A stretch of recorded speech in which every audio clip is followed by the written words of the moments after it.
¿Qué tal? Mi nombre es Cris Navarro Rosas de la carrera de Tecnologías en Automatización de la Universidad Tecnológica de Querétaro y el propósito de este video es para llevar a cabo la lectura de la tarea número 14 respecto a los acondicionadores de señal de la materia de instrumentación virtual.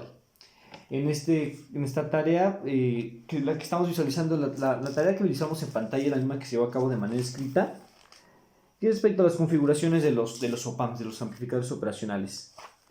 Y bueno, primero tenemos un amplificador inversor, el cual en esta configuración la señal de salida es inversa a la entrada en polaridad, aunque puede ser mayor, igual o menor, dependiendo de la ganancia que se le da al amplificador en lazo cerrado. La ganancia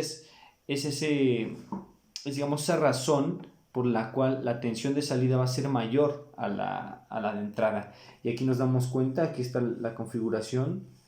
Y estas son las fórmulas para determinar la tensión de salida, la ganancia y la resistencia 3, que en este caso es a veces, como que dice, se aplica si a veces no se da. Pero estas son las fórmulas.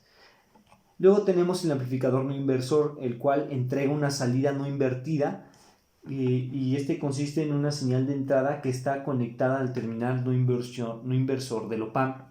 Cuenta con una retroalimentación a la terminal inversora a través de una resistencia. Además, cuenta con otra resistencia conectada al terminal inversor para conectarlo a tierra física. Entonces, nos damos cuenta que trabaja de manera parecida a la anterior, simplemente lo que hace es que nos entrega una tensión de salida no invertida, ¿de acuerdo?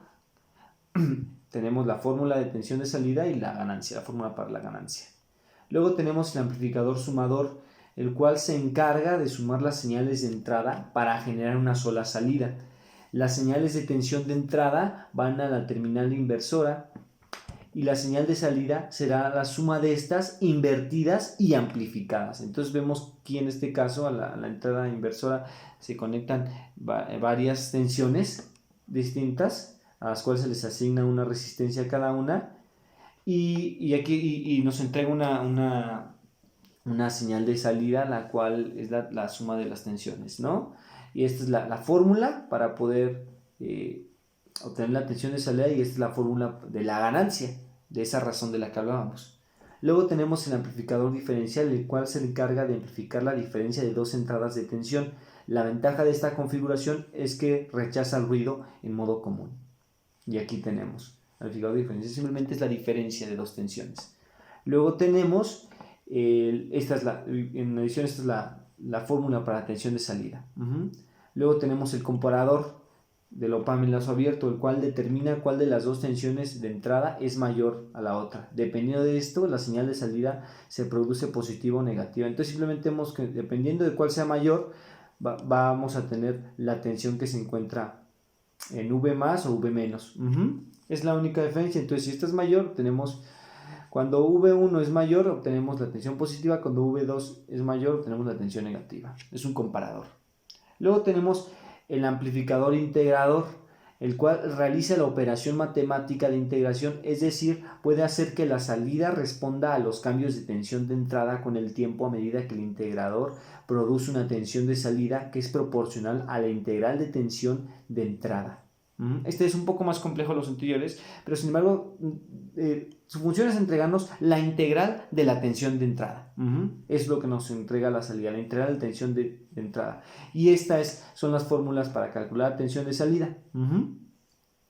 Y luego tenemos el amplificador derivador, el cual realiza la función matemática de la derivación, es decir, la señal de salida es la derivada de la señal de entrada. Es parecido al integrador, simplemente nos entrega la derivada de la señal de entrada, de la tensión de entrada. Y aquí tenemos su fórmula para poder calcular la tensión de salida.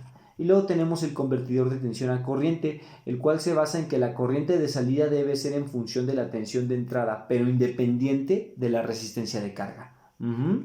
Entonces, aquí tenemos las fórmulas, ¿de acuerdo? Estas son las fórmulas para obtener la salida.